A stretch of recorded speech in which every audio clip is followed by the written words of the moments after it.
So in this class this semester, I'm making three big predictions, right? First is that Trump will win in November.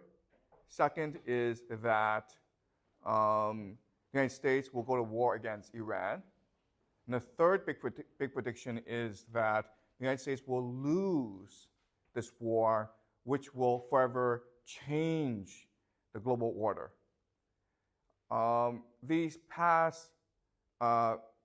So last class, we looked at one reason why the United States would invade Iran, which is the Israel lobby. And in today's class, we'll look at another reason, which is the defense of empire. America is an empire, and it must defend its imperial status. So let's examine what an empire means for America. So from 1950 to 1980, America's economy was mainly focused on manufacturing, factories, okay? So manufacturing as a share of GDP was 40%. It made 40% of profits, okay? And it employed 30% of the workforce. So during World War II, America had a lot of factories to produce weapons. And after World War II, these factories produced consumer goods, cars, electronics, to sell to the world. And this made the American workers the wealthiest and most well-educated middle class ever in human history. If you were a factory worker from 1950 to 1980, you had a really good life. You worked 40 hours a week. You had health insurance. You could buy your own house. Your wife didn't have to work. You could have 3 to 4 kids. You could have 2 cars. Every year, you could go on vacation to some place nice. You could eat out once a week. And then you retired and had a very good pension. So it was really the best life. And so workers from 1950 to 1980 in America were really the luckiest people on the planet. You were better off actually being born into the middle class in America than you were being born rich in Africa or Asia or South America, okay? But then after 1980, was something called the Reagan Revolution and the introduction of what we call neoliberalism. And remember that we studied neoliberalism before. Neoliberalism is an economic philosophy that believes in the primacy of free markets and deregulation. So after that, we now live in today what we call a financial economy. Okay? The economy has been financialized. And so what does that mean? It means that right now, financial services okay, account for 22% of all GDP in America. Manufacturing has gone down to 10%. So it went down from a high of 40% to now a low of 10%. Financial services is now twice as much as manufacturing. Financial services bring in 40% of all profits. And financial services employs 5% of the total American workforce. Okay? Now, let me explain what these numbers mean. What you're seeing behind these numbers is a radical shift, overhaul, transition in American society. Okay? Let's just look at politics. Politics, governance. From this period, 1950, 1980, American workers had a lot of political power, right? Because they were middle class, they were confident, they participated in politics for unions, okay? Today, most of this power has shifted to the financial services, which basically means Wall Street. And working for Wall Street are what we called the professional managerial elite. Okay, so these are people who live on the coast, San Francisco, New York, Washington, D.C., Boston. They went to elite schools, okay, the Ivy League,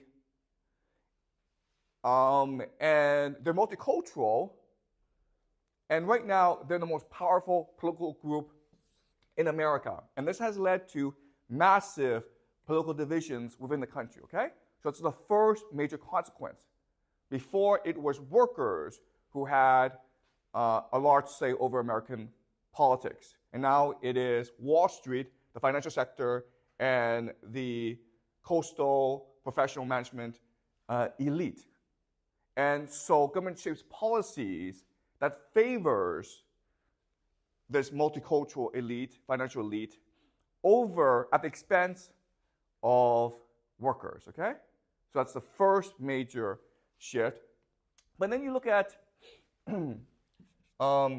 education. And so what I mean by that is that, if you went to a good school, a good university in the 1950s and 1960s, your ambition was to become a professor, right? Or maybe a scientist, or maybe an entrepreneur, or a corporate executive, okay? Nowadays, most people who graduate from these top schools all want to go where? Wall Street, and that's it, okay? Why? Because you make more money on Wall Street than anywhere else. Okay? So you're talking about these PhDs in statistics and artificial intelligence who should be working for IBM, developing the latest technology, right? Instead, they're on Wall Street working for a hedge fund, gambling with other people's money. Okay, so basically the economy has gone from one that is productive or creative to one that is entirely speculative. Okay? So remember that the financial services, all it does is take people's money and gamble with it or invest in it to make more money. Okay? It's not actually productive. All it is speculative. Okay? And the smartest people in America, the most well-educated, are all focused on this sector. Okay? And then you look at the economy. And what has clearly changed is that the economy in America has become much more unstable. So in 2001, there was the internet crash, right? The dot-com crash. And in 2008, there was the financial crisis, right? The subprime crash. And then after that, you have these banks going bankrupt, okay? I think like this past week, 3 banks went bankrupt in America. This should not be happening. And the reason why this is happening are all these bubbles, okay? So in other words, all assets right now in America are overpriced, okay? Housing, stock market, and people are gambling that these asset prices will only go higher, which creates bubbles. And when these bubbles burst, you have volatility and instability and uncertainty, okay? So this is bad for the economy. And then you have things like inequality, right? So if you look at profits, if you look at wealth generation, the top 1% make much more money than everyone else. And this inequality is only increasing. Okay? So in other words, the financialization of the American economy has been really bad for America. And you can make the argument that it's actually destroying the fabric of American society. Okay? It's making politics much more divisive. It's making the economy much more volatile. The smartest people are engaged in speculative activities. Young people don't want to work. They just want to buy Bitcoin. And you can also make the argument that you're creating a rentier economy. Okay? And the rentier economy just means that if you are young, you can never afford to buy a house. You can only rent, which means that you yourself can never go from, you have no more social mobility, okay? So this overall is really bad for America. Now the question then is, how did America get to this point? How did it transition from a manufacturing economy to a financial economy? And there are different theories out there, okay? There are some economists who say that this is just late-stage capitalism, okay? This is the natural evolution of capitalism. There are some who argue that it is the neoliberalism or the Reagan Revolution that caused this. Okay, when you cut back the role of government, when you emphasize free markets, then you have this situation, the over-financialization of the economy, okay? What I want to show you today is that the real reason is the transition to empire, okay?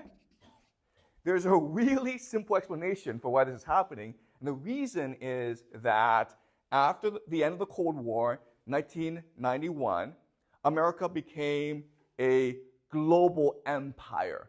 It could now set the rules of the game, and it set the rules of the game so that it would always win.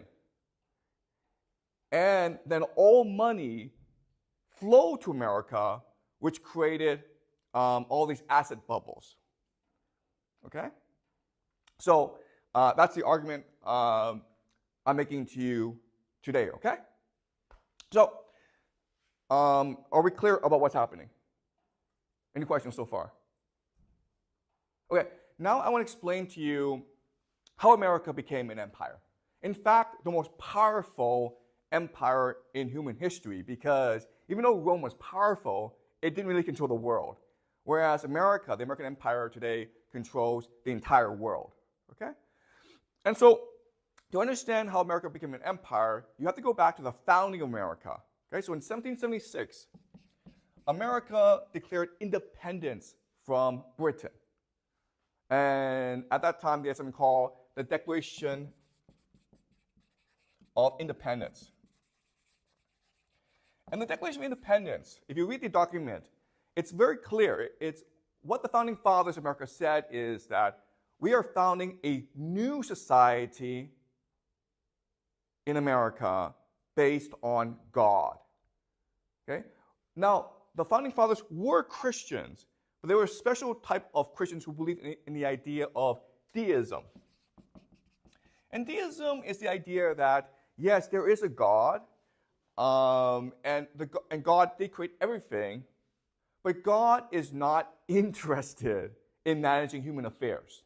God leaves us alone, which means that we as humans are empowered to create the world we want to create. Okay? And the founding fathers wanted to create a new society based on the idea of God. Okay? And what they believed is that God gave human beings 3 fundamental rights that all governments must respect. Okay? And so the famous phrase is, do you guys know the famous phrase? Life, liberty, and the pursuit of happiness.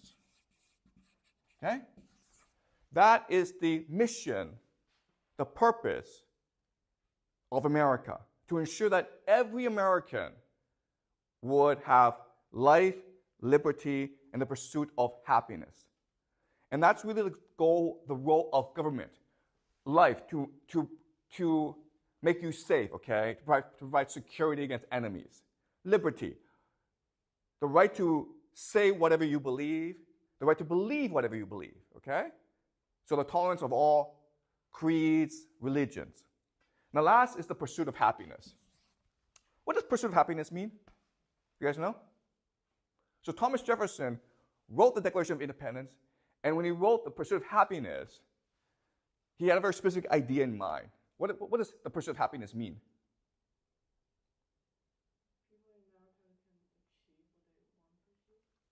Which is what? Okay, so wealth, okay? So in America, your fundamental right, the fundamental purpose of your life is to make as much money as you can, to amass as much wealth as you can. Okay? And the idea here is that in this society, in this new societies, this new experiment called America, if we allow everyone to pursue the creation of wealth, then America will become powerful. Okay? That's the idea. And it turned out that this idea was absolutely correct. Okay? In a very short amount of time, America industrialized very rapidly, and at the end of World War II, America became the most powerful country in the world. Okay? After World War II, it decided that it can now export its philosophy to the rest of the world. So in 1944, there's something called the Bretton Woods Conference. Okay? And so in 1944, everyone knew that Nazi Germany would be defeated, okay, and Japan would be defeated, which would make America the most powerful, the richest nation on the planet, okay? Now, the Soviet Union was a competitor, but they didn't really matter, okay? They had their own sphere of influence. So America got together with its allies in Europe, and they decided what the new global financial system would look like. And the idea was that with Bretton Woods, they decided that the US dollar would become the global reserve currency, which basically meant that you could buy anything with the US dollar.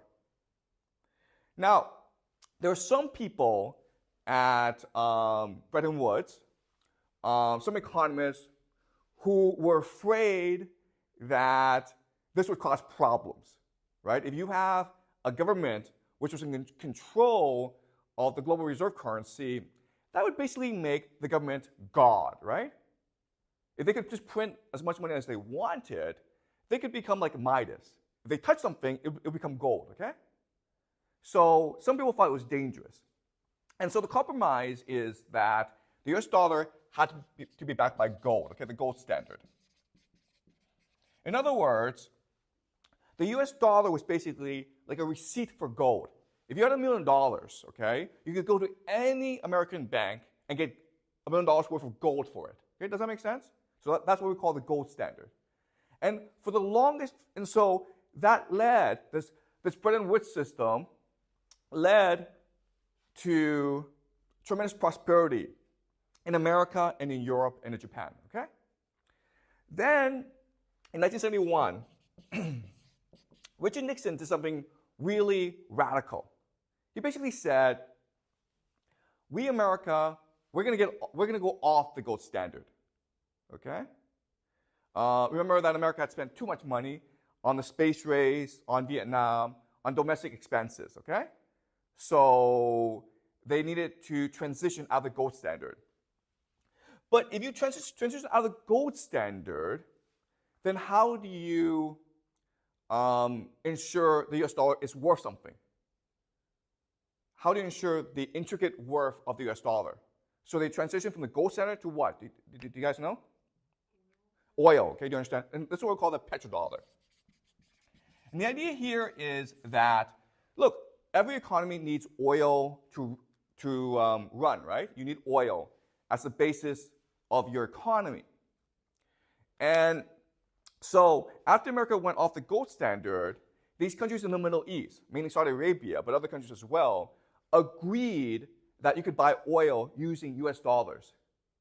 So the idea is, okay, before, if you had $1 million US dollars, you could convert that to gold, okay? And now you can convert it to oil. And this is what we call the petrodollar. And this is really the basis for the value of the US dollar today, okay? So then what happened is that in 1991, the Soviet Union fell, and now America was in charge of the entire global economy, basically, okay? And so America at that time said to everyone, listen, let's focus on trade, because trade will make everyone rich. Okay, so let me explain the theory of this, okay? So America basically wanted everyone to trade. And the idea of trade, okay, this is like Russia, China, okay, South America. And the idea of trade is that each country would focus on its competitive advantage. What are you good at? And then you would sell this competitive advantage to other countries for what they're good at, okay? And the theory here is that if you do it this way, then all countries will become rich. Okay? So let me explain why. All right, so let's look at US and China, okay? So what China's really good at is cheap labor. The United States, what the United States is really good at is technology, right? Okay, so the idea is that the United States and China trade, right? So China makes all these cheap goods for American consumers. But unfortunately, Chinese consumers don't have enough purchasing power to buy American technology, right? Okay? So what happens is that America gives China US dollars instead, okay? Trillions and trillions of US dollars. Now, in theory, what's supposed to happen is this money trickles down to the average Chinese so that the average Chinese worker, his wages go up, right? And when his wages go up, what he can do now is buy US products like iPhones. And so over time, trade evens out, okay? Does that make sense? That's a theory, okay? That's the first theory. The second theory is how capital moves, okay? And the idea here is that capital is going to go to places which allows it to grow the most, okay? And so the idea is that when you have a globalized world, then what happens is capital from the United States moves to China, right? Because if you invest in China, your capital grows the most. You can buy $1 million house in the United States, or you can buy 10 houses for the same money in China. So you're better off buying houses in China, right? Okay. So these are the two theories. One is that trade will make everyone rich. And second is that capital will move from rich countries to poor countries, okay? And when you actually go to university and you study economics, like Jack will, then you actually have to learn these theories. But in reality, these two theories aren't true, okay? Why not? Why are these two theories true? So the first theory is that if two countries trade, over time, wealth trickles down to everyone in that country, which makes everyone richer. Okay? Is that true for China? No, it's not, okay? Workers' wages have not gone up for the past 30, 40 years. Why? Because of the idea of elite capture. Elite capture. So all the money is captured by an elite group of people. But when that happens, okay, they can't spend it. They can't buy US goods, right? So the only thing they can do is invest it, right? Now, according to this theory, they should invest it back in China because if you investment in China should allow for more growth than investment anywhere else, okay? But in reality, where do they put their money? In the United States. And why would they do that?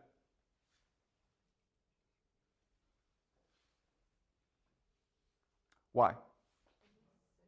Exactly, okay? You don't put your money where you make the most money. You put your money where it's the most safe, okay? That's why we have banks. So because the United States controls the US dollar, and because people's wealth is expressed in US dollars, it makes the most sense to put your money in the United States, okay? And this is not just true for China, it's true for most countries in the world. And that's why, starting in the 90s, you have all this wealth amassing in the United States, okay? Does that make sense? So everything in the United States became overpriced. Everything became a speculative bubble. Okay, so let me give you an example. Let's look at equities, okay, stock market.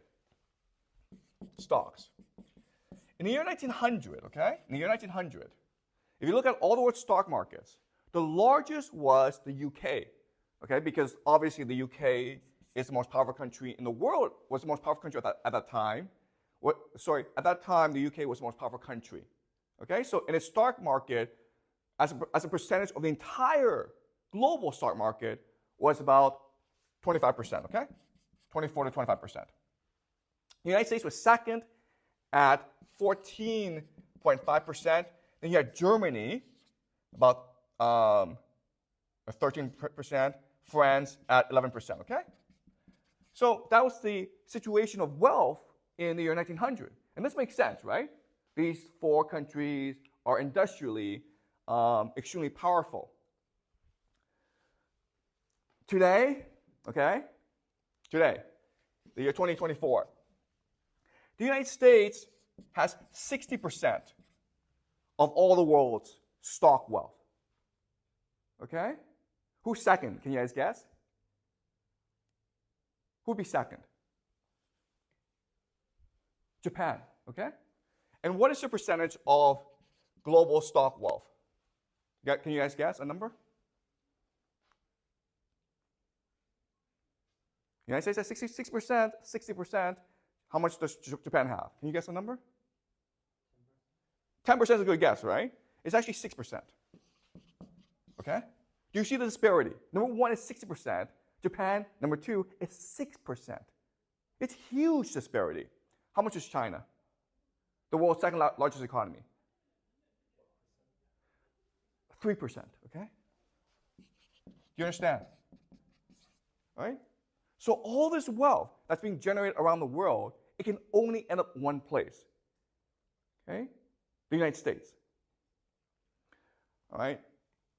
So you have, and that's what's pushed the financialization of the U.S. economy. Okay? Because this wealth goes to the United States, and someone has to manage this wealth. And this is the financial services sector, okay? So people on Wall Street, and this is very important, people on Wall Street, they make their money based on how they manage this wealth, not on whether or not they make money out of this money. Do you understand? They charge a management fee, okay? So in other words, they're not actually incentivized to be conservative and make sure that this money grows. What they're incentivized to do is design riskier and riskier assets and investment opportunities to attract more investment, because then they can take a management fee, a cut. Okay, does that make sense? And that's what's led to so much financial overspeculation over the past 20 years in America.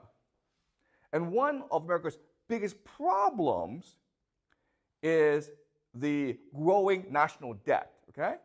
So the government is paying for a lot of government services just by putting money, okay? So right now, the U.S. national debt is about $34 trillion, okay? And this $34 trillion debt, half of it is owned by foreigners, okay? So Japan has about $1 trillion, China has about $800 billion. So they buy U.S. treasuries, okay? So America owes Japan $1 trillion. America owes China $800 billion.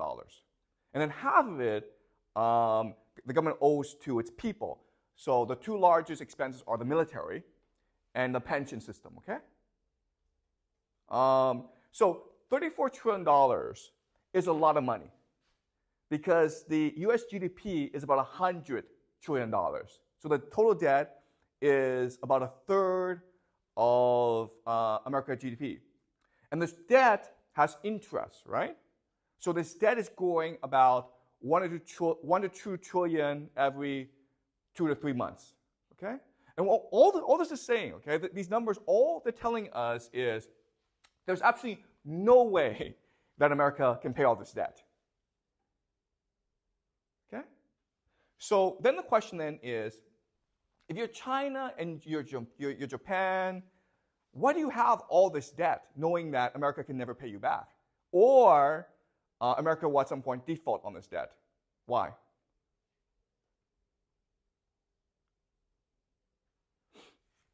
Why does Japan and China and other countries have all this debt, U.S. treasuries, knowing that America can never really pay back all this debt? Why?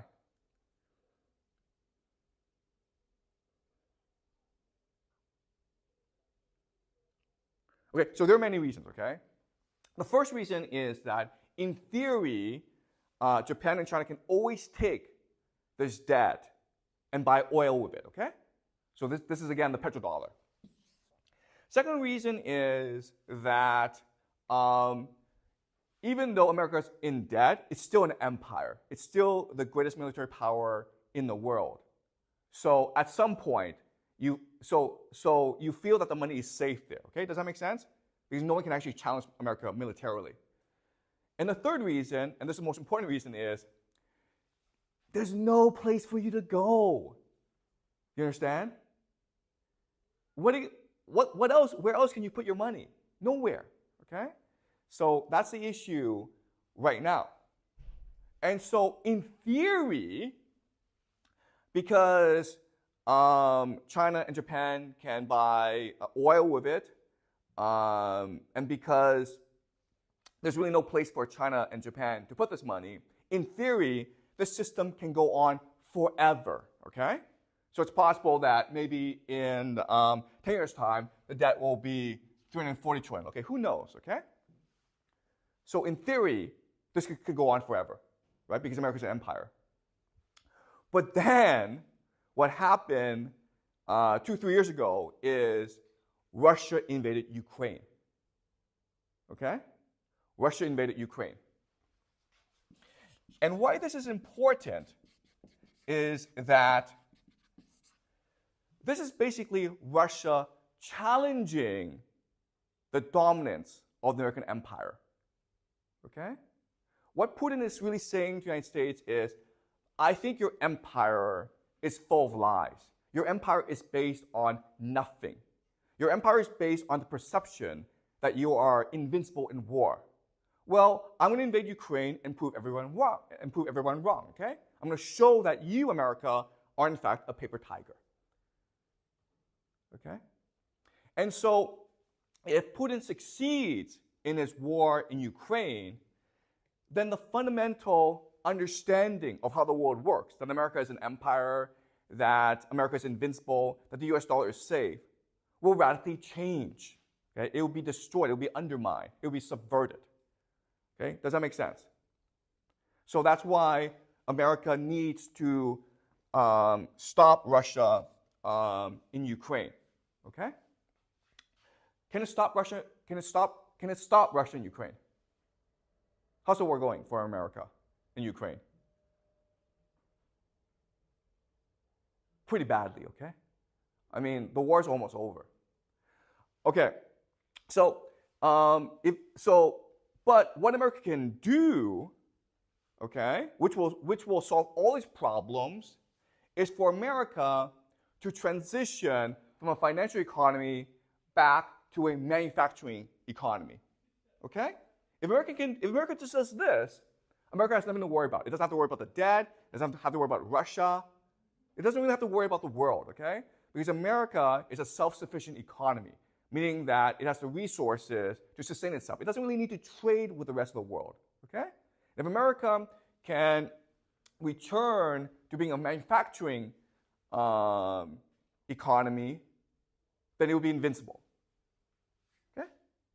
Now the question then is, can America reindustrialize? Yes or no? Why not, Jack?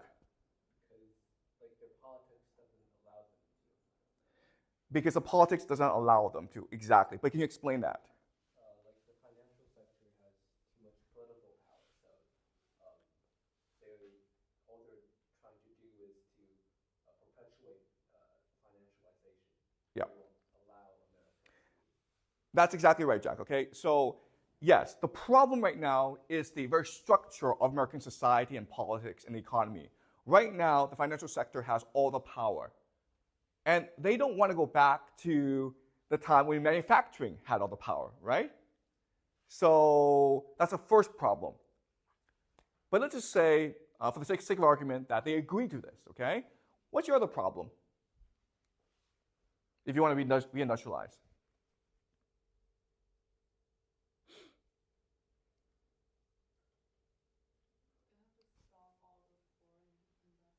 Excuse me?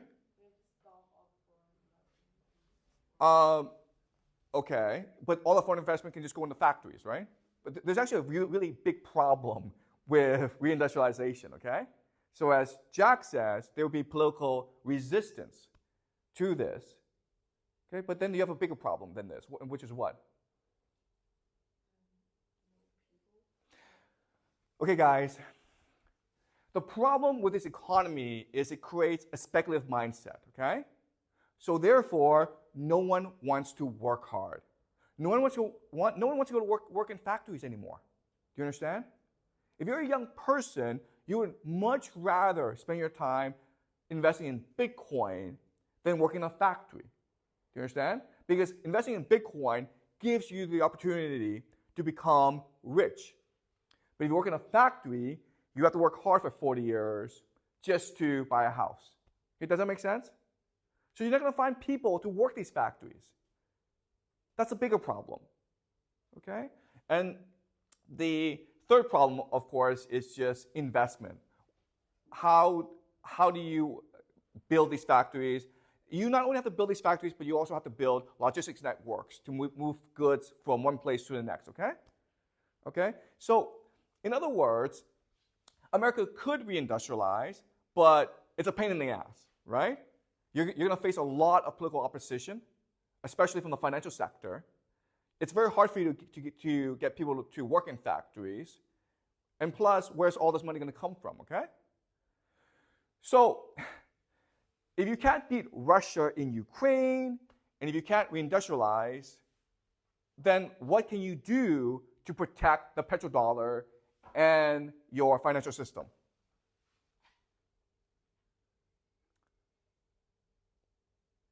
Well, I have an idea, okay?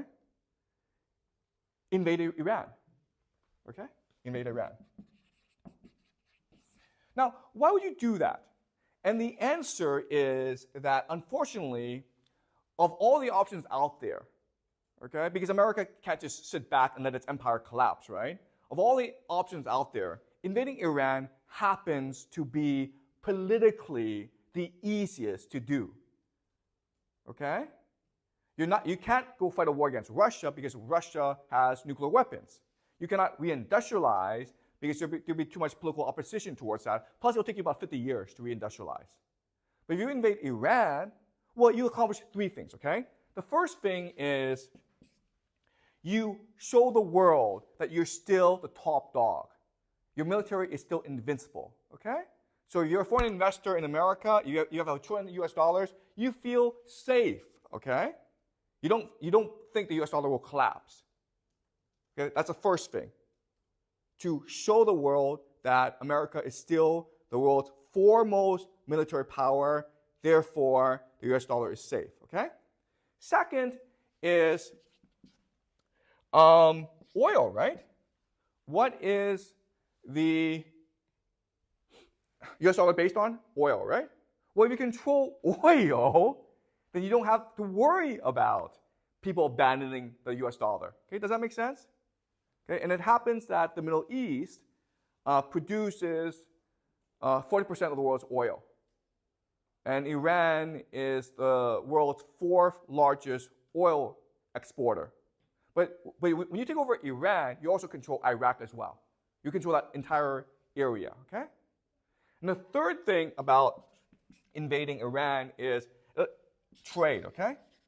So that area, most of the world's trade has to pass through that area, right? So invading Iran would allow you to control the world's shipping lanes, okay? So that would be the theory behind invading Iran, okay?